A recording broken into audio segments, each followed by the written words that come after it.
It all depends on what type of metal you need to cast it in, or the thickness, the height, the depth.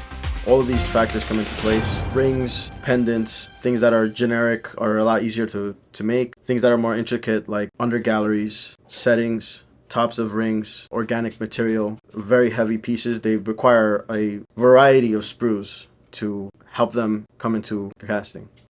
With 3D printing, you have a greater range of design.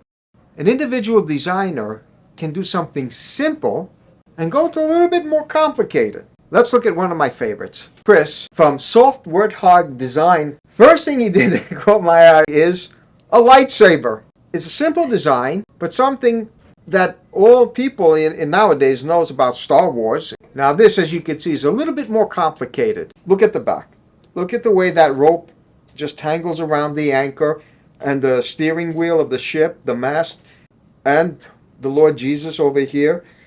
Now, I've done myself a few of these pieces, and in the past, before 3D printing, we would have to make this in 3, 4, maybe even 6 pieces, where here, it was done in one piece, on a CAD file, on a 3D printer, and then casted. This is going from a simple thing like a lightsaber to something like this.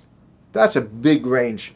And he didn't stop there. He did the skeleton hand. All the joints and the thumbs and, you know, the knuckles. I think this is pretty cool, actually. These are just the sprues we have to add on in order to cast the piece. Even something this big, with all this getting thinner and thicker and knuckles and all that, came out beautifully. And he did a little skull hand. That's a pendant that he's going to put chain through the bail. This is a designer that doesn't stay with one motif, as it is said, or one style of jewelry. He takes it from something simple like a lightsaber to something classic like Jesus on an anchor to something avant-garde like these skeleton hands. This is what I mean when I say with 3D printing with CAD, you can take your designs and have a wide range of creativity that you can produce for your company. Only at Carrera.